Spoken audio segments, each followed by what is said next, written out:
Artificial intelligence isn't just changing education, it's exposing education's biggest weaknesses. We built schools for the industrial age, where success meant following instructions. But we now live in an age where value comes from working alongside AI, not in spite of it. The schools winning the revolution, they're not the ones blocking ChatGPT. They're the ones teaching students how to leverage AI and develop critical thinking that even the most advanced models can't replicate. Today's conversation is with William Groovey. He's founder of Groovey Education, and he reveals an uncomfortable truth that students aren't cheating with AI because they're lazy. They're cheating because we failed to tell them why they're learning what they're learning. He shares how to flip the script from blocking AI to using it as a catalyst for reimagining education, and why ignoring AI in schools today is like ignoring the internet in 1995.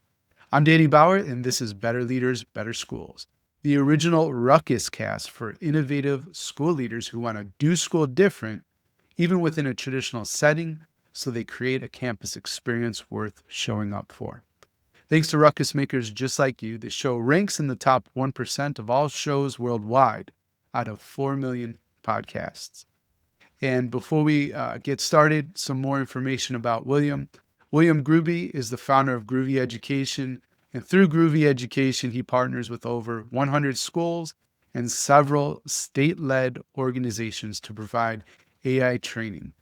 He equips educators with the skills and knowledge to use AI effectively in their specific roles. So once again, thanks for listening, and we'll be right back after a quick message from our show sponsors. For over 30 years, ODP Business Solutions has helped schools transform from whiteboards to smartboards. Why? Because when you get the right tools, everyone wins. Visit odpbusiness.com/education to revolutionize your school's learning spaces. That's odpbusiness.com/education. What if leadership development felt more like a cheat code and not a checklist? The Ruckus Maker Substack delivers the boldest leadership content in our industry. And each week you'll read The Reframe, which is mindset shifts in 90 seconds or less, .ai, supercharged leadership prompts and custom GPTs, the Mediocre Educators Hub, where the onion meets education, what could go wrong, and First in Line, exclusive access to all our best content before it hits the bookshelf. Subscribe now and create a campus experience worth showing up for. And just for listeners of this Ruckus cast, we have a special offer. If you go to ruckusmakers.media/awesome, you'll get 50% off an annual subscription for your first year. That's ruckusmakers.media/awesome to get started today for 50% off. Over 1 million teachers rely on IXL because it's empowering, it helps them make better decisions with reliable data, and it adapts instruction based on student performance. You can get started today at ixl.com/leaders. That's ixl.com/leaders. All right, we're here with William Groovey. Welcome to the show. Thank you so much for having me. So, you're into AI, as the intro is going to explain, and it did explain. So I want to jump into just like some of the shifts you're seeing, right? From traditional education to now this kind of AI powered education. That's our new reality. Yeah, it's honestly completely, of course, changing the world right in front of our eyes. But in education, it is absolutely changing everything. And I think the biggest, most important thing is, there's a lot of AI pushback when it comes to bringing AI to schools, just because we know the student cheating issue is an issue right now, and really making sure that everybody in a school has the ability to buy into AI. And how that really happens is having more of that shift of mind from, hey, students need to stop cheating with AI, to, hey, education is completely outdated and we need to make sure we're preparing students for a world where these AI tools do exist. So I see that shift happening right now, and it's super, super exciting. Yeah, and I have a friend, Hannah Grady Williams, and she has this thing called the Skills. I think I told you about her before, but just to remind, the audience and listener, she talked to me about this LinkedIn Microsoft jobs report. I Mm, don't remember the percentage at this point, but it was so many CEOs, right, that are hiring employees, William. The vast majority said, one, we would not hire people like incoming people that don't have AI skills, right? mm, Two, we would take somebody who knew AI but didn't know sort of the industry mm, over an industry expert who knew nothing about AI. So this is the future. I saw Bill Gates mention that he's, I don't know if I agree or not, but he said that doctors and teachers replaceable by AI, right? mm, And we could jam on that if you want. But I think the big thing that we have to realize, it's here, it's not mm. going away. And if you're pretending it's not here and not integrating it into your educational system, you are going to be completely irrelevant very quickly, right? So, anything you want to add to that? Yeah, I mean, every single student will use AI in their career. Mm, And the number one skill that any student could go to the workforce with right now is the ability to know how to leverage AI effectively. And like you said, they don't even necessarily have to go in having the domain mastery of a topic, but if they know how to use AI effectively and they have the willingness to learn how it can be implemented into that domain, it'll take them 2 weeks and then they'll be pointing out places where AI can absolutely streamline things. So completely agree. Yes. yeah. So, how did you even get interested in all of this and starting what you started? Yeah. Super interesting question. And sometimes I ask myself the same thing, but no, I was a computer science student actually at North Dakota State University when ChatGPT first came out. And I realized that there was just this massive discrepancy from where education should be to where we're at right now. I was going to class and going and handwriting code on exams, but going home and working on my personal projects and using AI as a coding partner. And I Mm, just saw it was completely outdated. And I really ended up seeing education, or at least higher education, as somewhat of a complete waste of time. mm, And at that time, I was also, all my internship work was being done at a service co-op that service schools with cybersecurity. So that's just where I first got hands-on with schools and technology, really just got to learn how technology worked in schools and also got to learn how businesses service schools. And I've always mm. been more entrepreneurial driven. It was always the main goal. And I saw this massive opportunity to really bridge the gap between education and computer science, make sure that they're preparing students for a world where these tools do exist, and really be able to implement it into a school in a way that everybody understands, everybody can wrap their heads around it, and just really bringing everybody from AI skeptics to daily users. Yeah. I like that idea of daily skeptics, to users. That's a shift that certainly needs to happen. And, a healthy amount of skepticism is probably a good thing. Mhm. I think, some people might have an unhealthy amount where they're just like super afraid of AI. And so why do you think we shouldn't fear, AI and tech and how things are evolving? Yeah, and I think you mentioned a healthy amount of skepticism is good. Hmm. Absolutely. When we're at a school delivering training, it's bringing up all of the negatives, bringing up all the positives, and talking about, hey, here's how we can capitalize on the positives while we're mitigating the negatives. So that's really the vision that's super, super important to bring to schools. And that really helps teachers understand that, hey, because this isn't going away, this is exactly how we can capitalize on the positives. And here's exactly how we can mitigate the risks. Yeah. Can you elaborate on that more instead of like talk a bit about like the things that educators could leverage and mitigate, the risks? Yeah, absolutely. When it comes to mitigating the risks, we really talk about terminating this arms race that's happening between education and anti-cheating technology, and instead making it more impossible to cheat by the way the curriculum is given. So making sure Mm, teachers are making assignments and designing their curriculum in a way that pushes students further than what AI can offer. Developing those human skills in students so they have the ability to use AI in an effective way. And when it comes to doing that, AI presents us with an opportunity to effectively and bring education up to the 21st century. Because a teacher could very easily go over to any AI tool and create more projects for more project-based learning. And you could create local environment-based questions that students wouldn't be able to cheat on with AI. And if they were to use technology, they'd be using it as a tool. And all sorts of different AI-resistant question techniques, having more in-class activities instead of the conventional in-class lecture take-home assignments. So when it comes to capitalizing on those positives, of course, they can use AI to bring education into the 21st century. But then, of course, also doing things like, hey, it's very, very easy to use AI to whatever you're creating for your classroom, you can align it to any specific state standard that you want to align it to.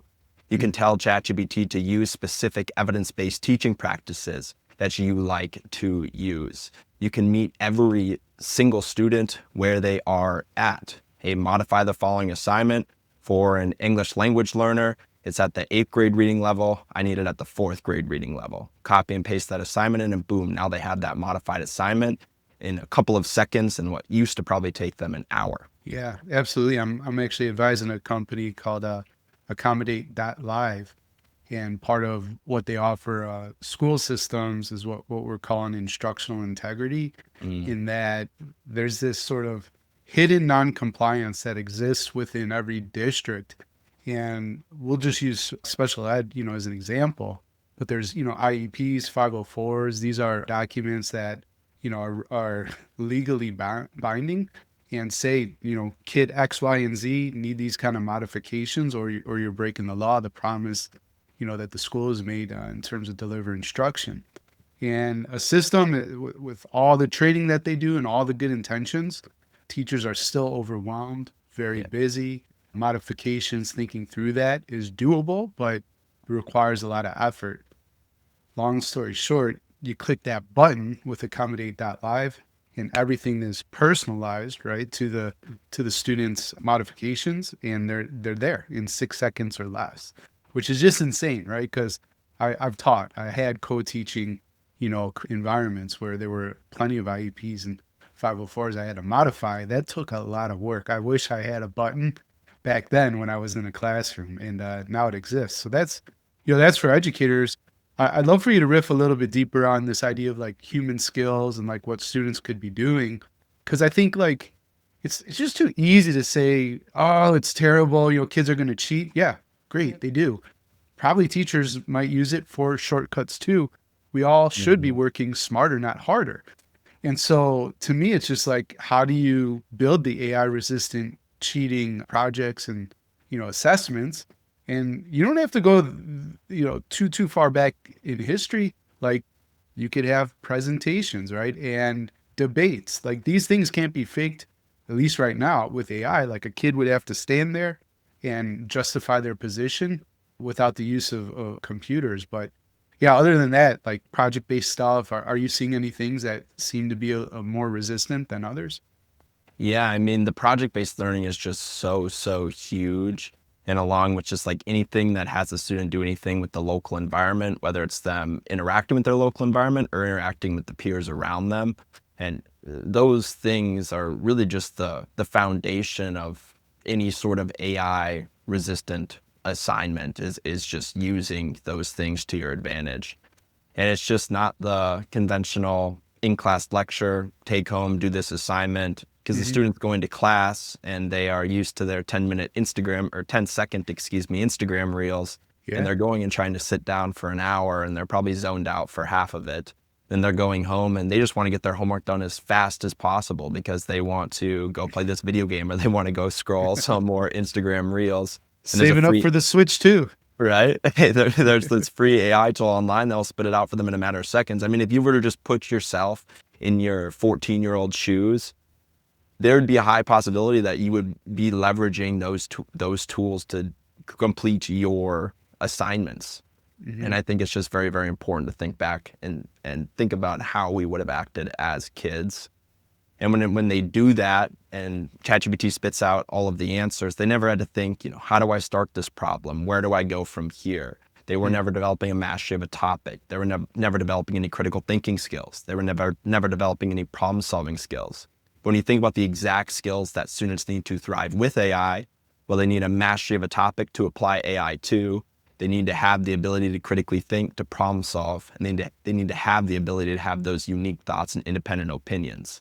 So the exact skills that AI is taking away from students right now are the exact skills that students need to thrive with AI. So there's just never been more clear that it is time to completely rethink education and be leveraging more AI resistant techniques and pushing students further than what AI can offer. Right. Interesting paradox that you're bringing up. I'd love to hear, because you're not too many years, removed from the classroom. So I'd Yeah. love to hear your insights here. My wife, by the way, she's a faculty at, Syracuse University here Awesome. locally. And so she's teaching graduate, undergraduate students, Mm. not so much with graduates, but with undergraduate, she's finding, if she asks them to close their computers, right, and Mm-hmm. have a real discussion about, in this case, public health type stuff, they kind of freak out, right? They, and secondly, they really struggle with like just how to connect, right? You and me, we're having a conversation. I'm not worried about you. You're going to do fine and be successful. But there's some younger people who, I don't want to be mean, but as a bit older guy, like I find it weird that you don't know how to socialize, right? Like how to Mm-hmm. just like connect and talk. So it might be a fear for ruckus makers viewing or listening to this show. Well, I'm a teacher. I asked the students to close their computers. Now what? Right? Yeah. Like, what's your response? What's your response to that? It has never been as easy as it is to win as it is today, but it has also never been easier to just be constantly comfortable. And I Hmm. think we live in this world where it's super, super easy to be comfortable and not push yourself out of your comfort zone. So when it comes to socializing, it's a lot easier to just not and stay at home and watch Netflix and order DoorDash and do nothing because it's super, super comfortable. It's really, really easy to be comfortable. So I see this massive gap between the young people that are willing to be uncomfortable and do uncomfortable things and the young people that just don't think it's necessary and they just stay at home and they don't push themselves out of their comfort zone. They don't socialize. They don't strive for anything. And I do see it as a massive, massive issue.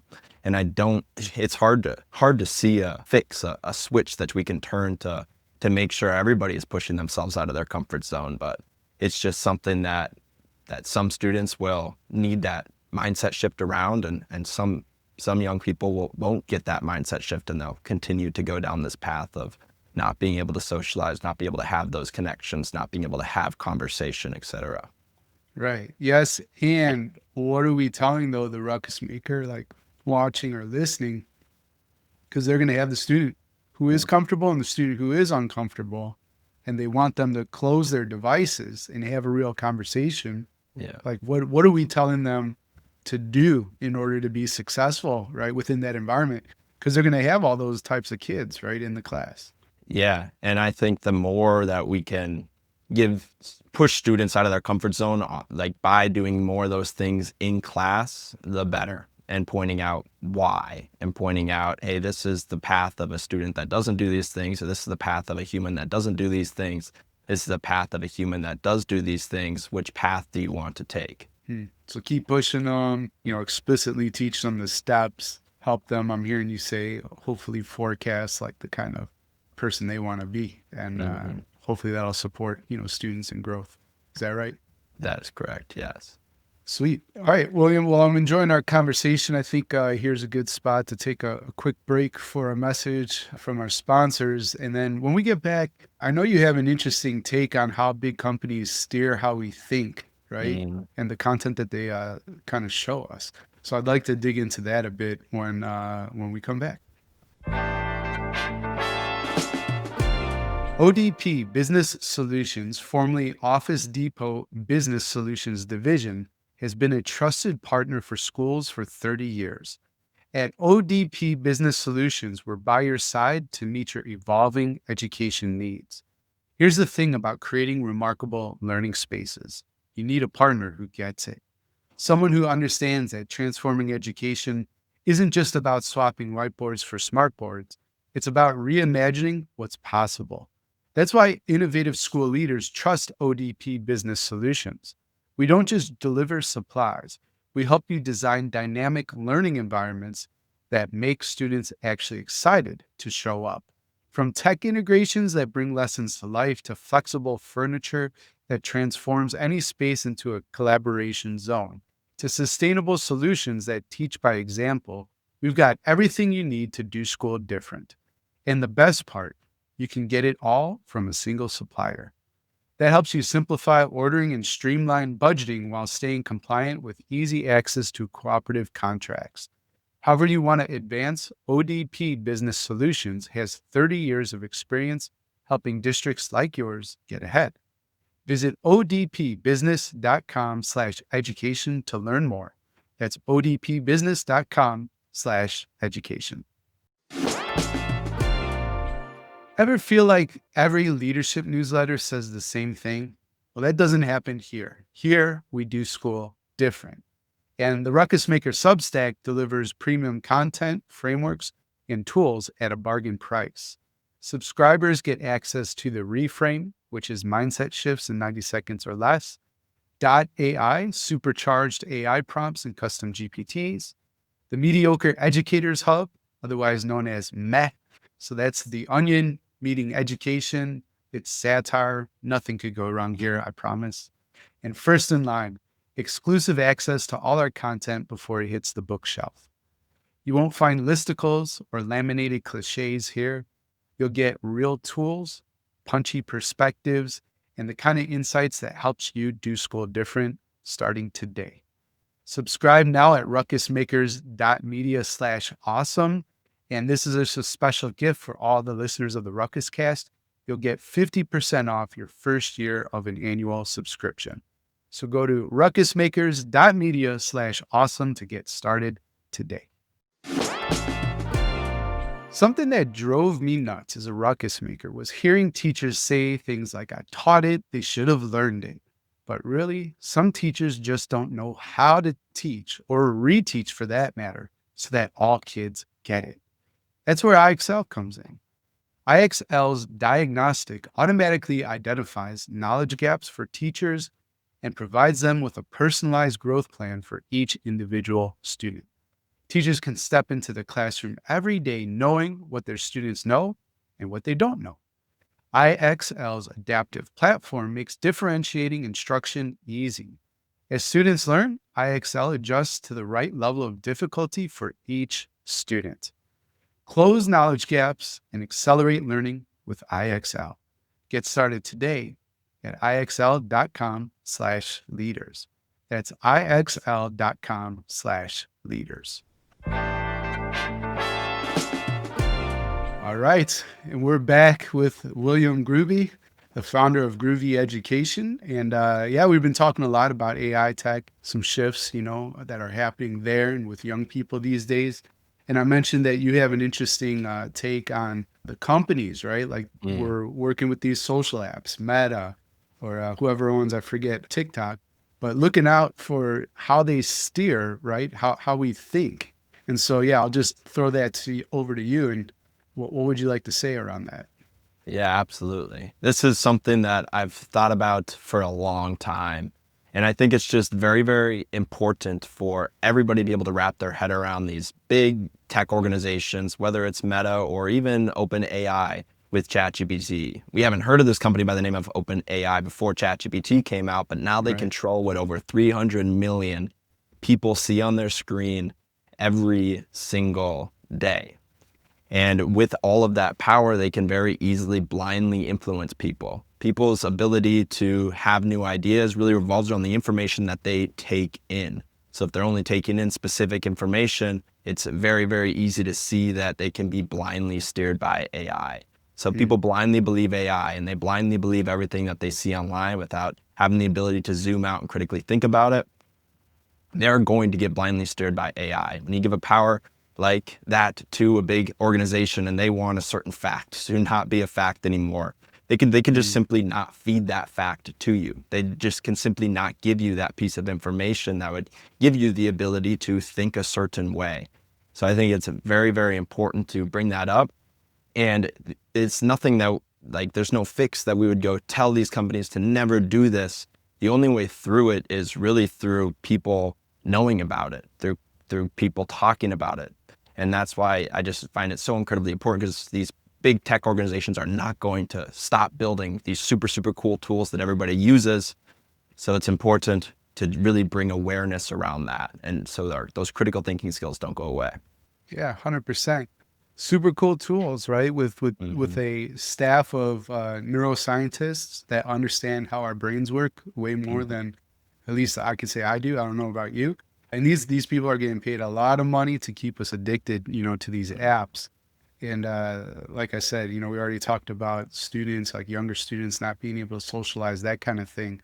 My wife sent me a reel recently where these two people, they're actually comedians, were just discussing, people your age and younger, and saying, we're really excited about some of the trends, less addiction to alcohol, drugs, these kind of things, lower STDs, and stuff that has plagued other generations. And everyone's like, yeah, they're so evolved, these young people are so smart. But to your point, and they made it in the video. No, maybe, right? There's a lot of great things happening with the generation, and they don't leave the house. Netflix, DoorDash, so it's, you can't get a disease or get addicted to things if you're never leaving and in a social setting. So I found that fascinating. But to your point, right? There's these big companies and they're influencing us and keeping us addicted. You said 300 million. I think I saw an X just the other day. I want to say they're up to 500,000, like 500 million on ChatGPT. And it didn't look like Sam Altman wanted this out there. And of course, I haven't verified and looked at multiple sources for this, but supposedly whatever place he was giving a talk, I guess their user base is actually double half. So they're already, yeah, right, at 1 billion people. So that's insane just to think about how quickly, they're growing. And I forget compared to like Facebook and, other massive companies, but it's basically the first one to grab X amount of users, like an incredible amount in very, very short time. So yeah, critical thinking, super, super necessary. And the other thing too, with companies that own, I think it's ByteDance that owns TikTok, right? Yeah, I think that's the name of it. Yeah. I think you Yeah. got it. And then there's that crazy stat, like the majority of young people don't even think the Holocaust exists, right? Like that's like, yeah, Wow. Yeah. and Yeah. that's how you're pushing a narrative. And like you said, with the click of a button, we could say, oh yeah, that's not there anymore. So Yeah. what are teachers to do? I mean, we're going to teach critical thinking, but is there anything else that you would, challenge, I guess, the ruckus maker listening, watching, to do to make sure students aren't just passively digesting, right, the information that they're getting, but do think critically?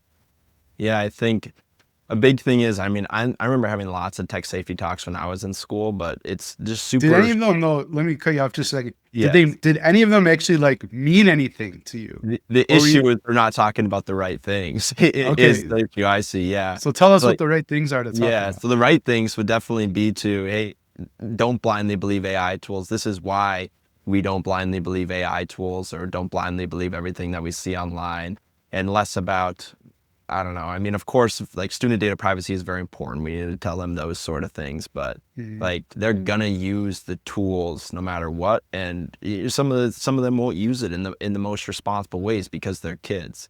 And instead of just like constantly lecturing about that, we also need to bring into the conversation of those things. And I know like Netflix has a great documentary, The Social Dilemma, which really dives into, AI influencing people on the social media side of things, and it can be very easily tied into the generative AI side of things as well. I mean, it's super, super easy to see the comparison. So I don't remember having to watch that in school. I watched that on my own, but that documentary alone opened up my eyes to so much. It's like making sure that we're feeding them the content that allows them to have an open mind about those things.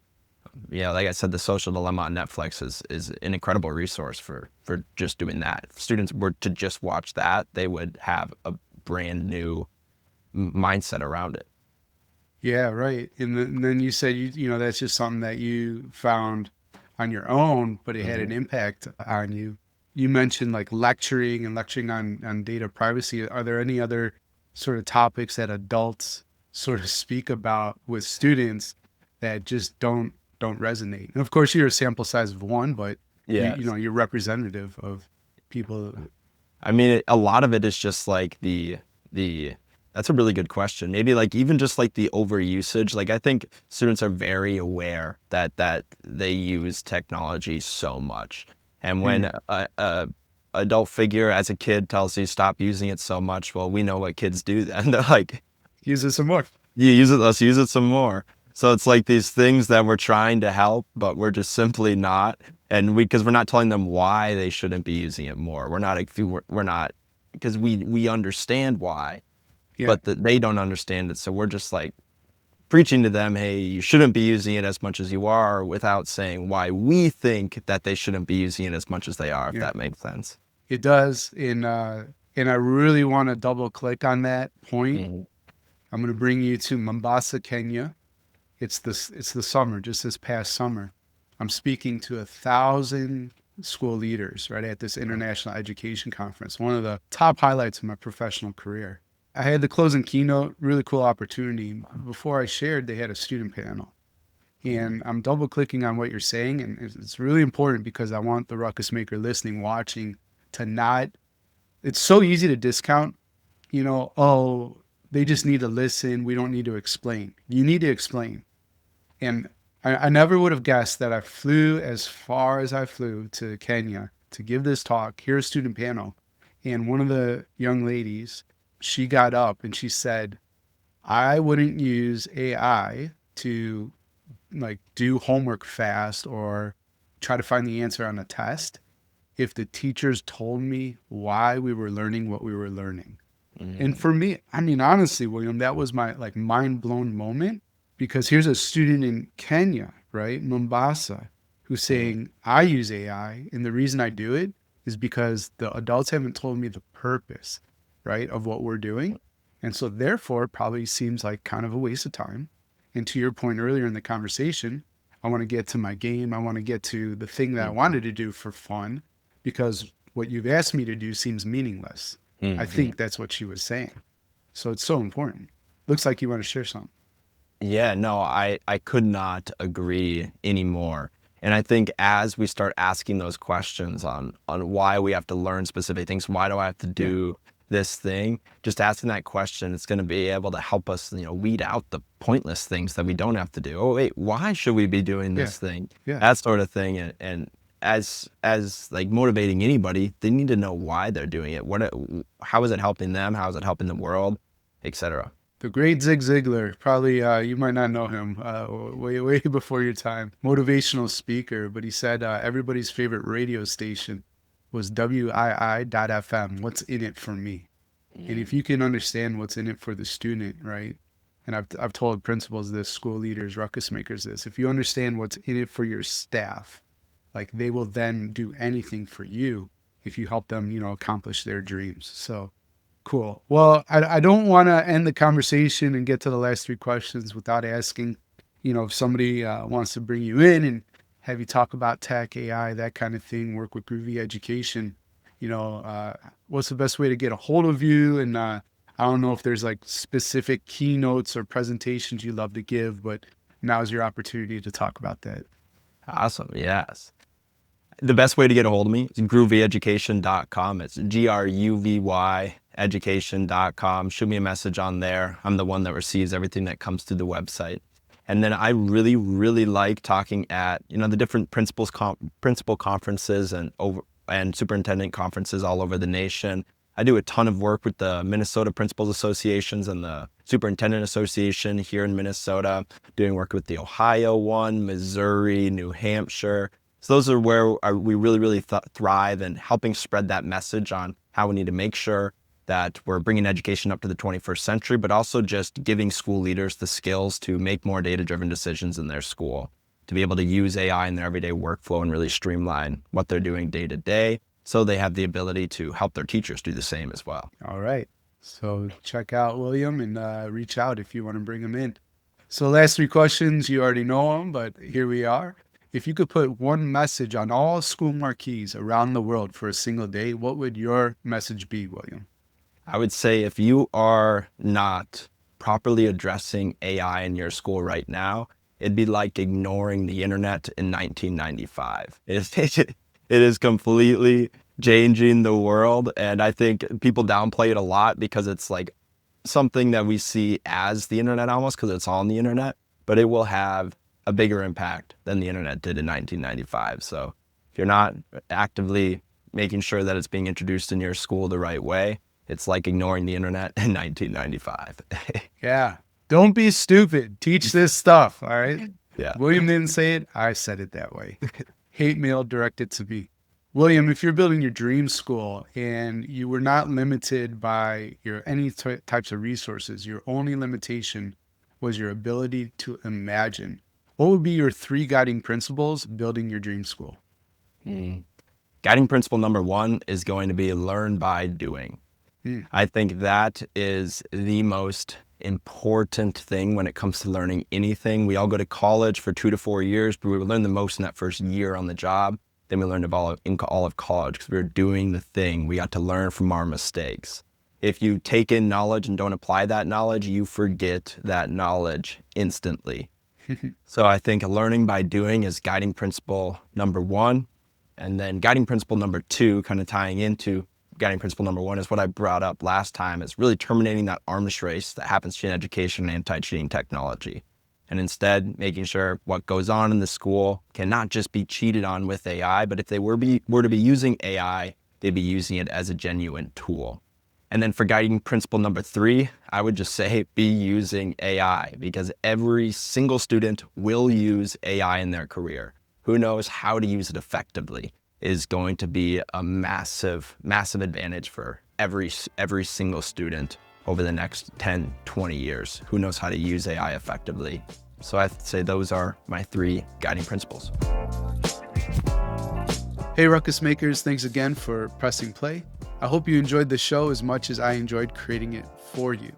And before you go, if today's episode shifted something in you so that you want to do school different, or maybe you have a new idea about how to reimagine education on your campus, then check out My Principal Coach.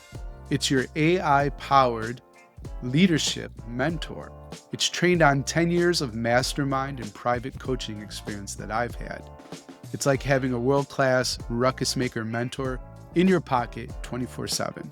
You can start your free 7-day trial at myprincipalcoach.com.